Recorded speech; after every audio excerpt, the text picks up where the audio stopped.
uses the study of human actions using scarce resources to create wealth, as long as even if those resources have alternative uses.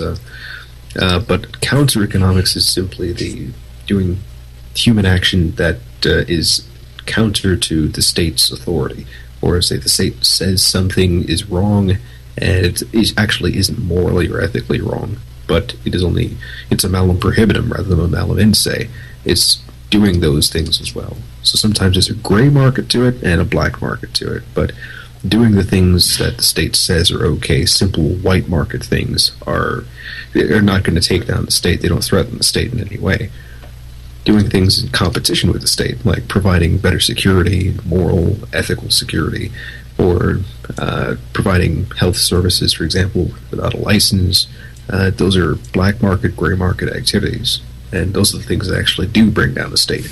Well, does internet communications bring down the state? I mean, for the most part, that's white market. We've seen it in the Middle East. Yeah, yeah, we've seen it happening in the Middle East, but of course it is counter to the state. The state is trying to destroy their communications networks. They're trying to block what they're saying. They're trying to distort keep the distribution of their tools from going ahead. And so you have to actually go out and do those things, and they become black market activities, and they become counter economic activities even on the internet with communication. Right, and I would never maintain that that there's no place for black market activities. Most certainly there is, but let's see. Part of the goal of a good anarchist entrepreneurship effort should be to obtain social legitimacy for your institution. So in order to have that legitimacy, especially when you begin your institution, is to operate it in a way that is legal, and then as your social authority grows, you can start to push against the state. All right. I mean, so this is. Go ahead. Go ahead, Mark. Well, that was me. Sorry, yeah. Mark. Oh, that was you. Yeah, no, it's you, Gil. Go for it. Oh, go ahead. So I push don't know against if I had the state. Anything else? Saying. Yeah, I just think that over time, you can't just, we were just talking about von Nothaus in this last session with Stephen Fairfax, and although everything that was done to Nothaus is unjust, there's a certain sense in which the way he went about things invited the attacks that he got, and it's not to say they wouldn't have come after him in a different way, or but he did certain things that as an example, when I first started doing this, I went to there are these community classes that the sheriffs hold. It's Sheriff's Citizens Academy, and I learned all about the sheriff's department, and I talked to the sheriff about doing this and actually found ways that we could work together.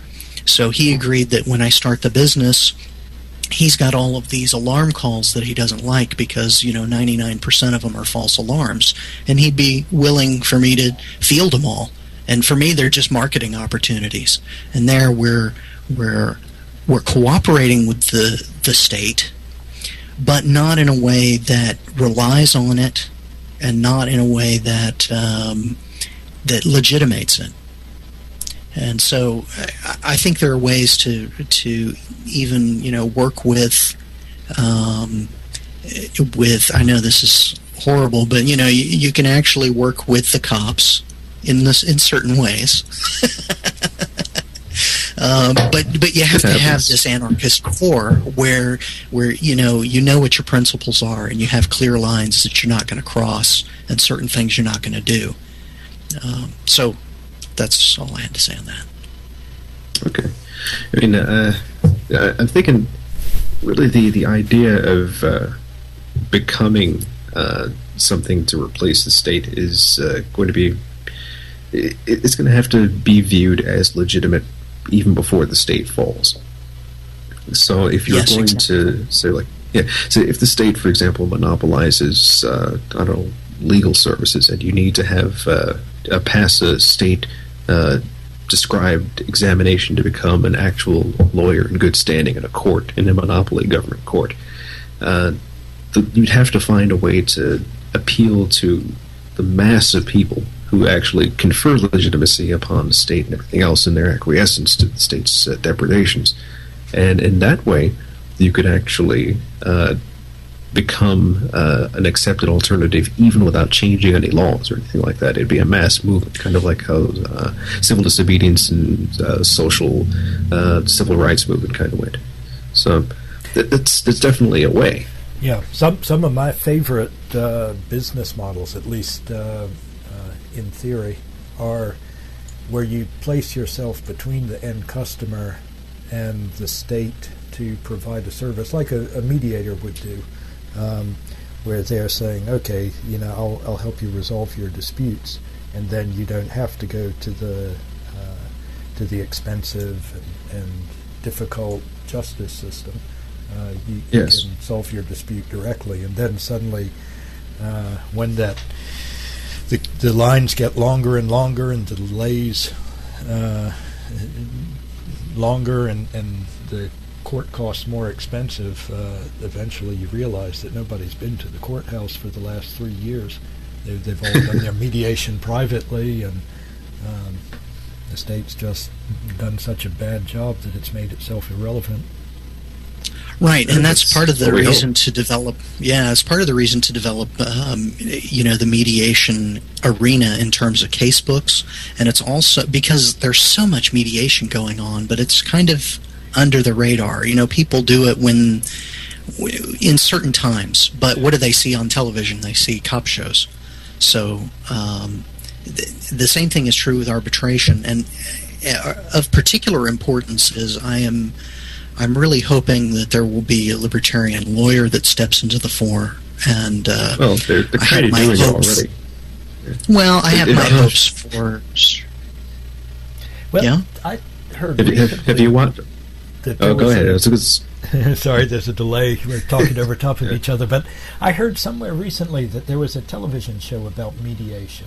There is. That's what I was going to talk about. Oh, tell me about it. Yeah, if you're watching the channel USA, for example, you'll see a show called Fairly Legal, and it's about a woman who is not a lawyer, but she goes to people who have disputes, and they settle disputes through arbitration or mediation.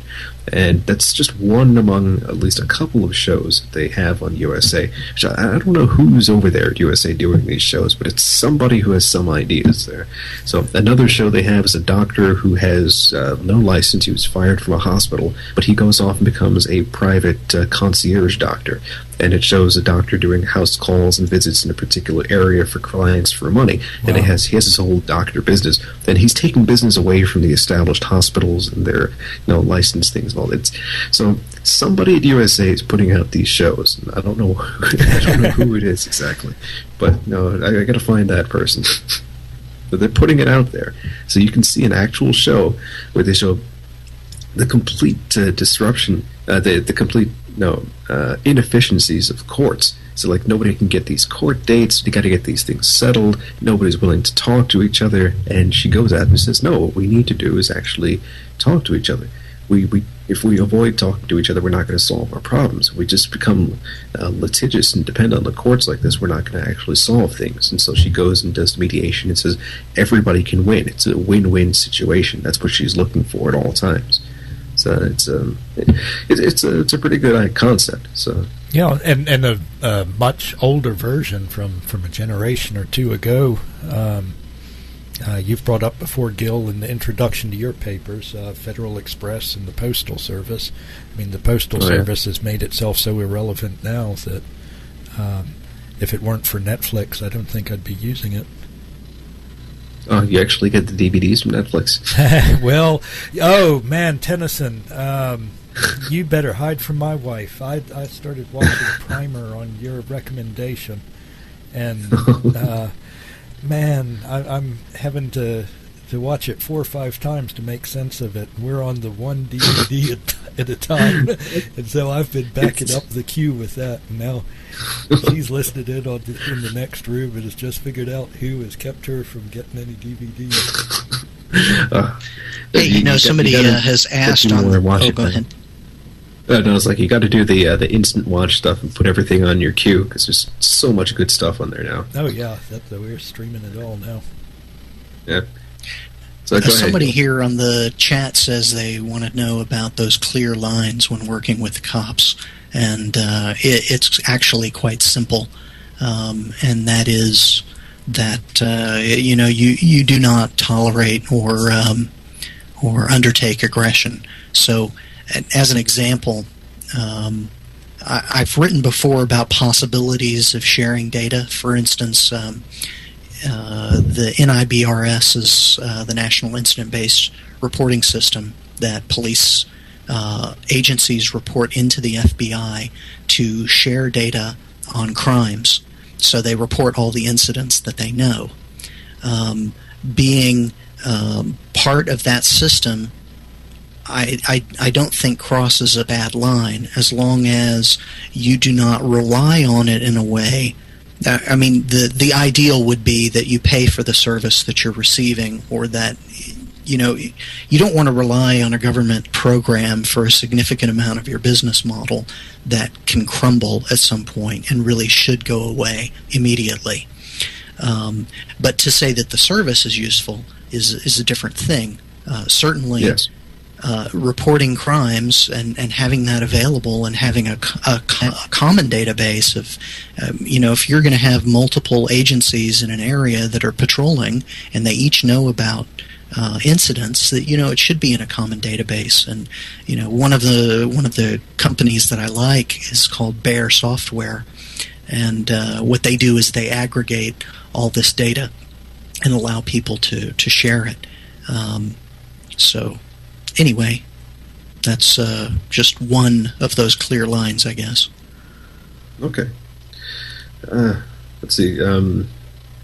No, before we went to break, actually we were already on break, and I started talking about different stripes of anarchists to work with, and it's the real topic of this one is what information should we find to help us start and run our ventures, and if our ventures are simply not security based, but are more like doing something that agorists might do, which is like doing a bread service or something, or unlicensed body service, like manicures or massages or something like that. Would it be a good idea to trust people who aren't market anarchists, but at least are ethical in such a way that they won't narc to the cops? Or is it too much of a danger to simply to not do that? And we have to be very insular with our own communities and only trust the 5 people, the 5 market anarchists that we know. I'm not sure that it can be done easily. I mean, the market is inherently inclusive. If you were trying to sell a product or a service, say to install security software for people, encryption software, it would become more and more difficult for you to turn down people that wanted to communicate securely. You would constantly have that draw to bring you back into doing business with people that you might have sworn you'd never associate with, but yet you're ready to trade. Yeah, I think it's pretty much exactly that same thing. The market is definitely an inclusive thing, and it's basically no respecter of person. Like, just because you're a captain or a sergeant or something doesn't mean you're going to get a better price necessarily. It tends towards uniformity of price for goods and services, and I think that getting to a point where you can trust other people will almost immediately go beyond your inner circle. So. Yeah, but starting with your inner circle is probably a good idea.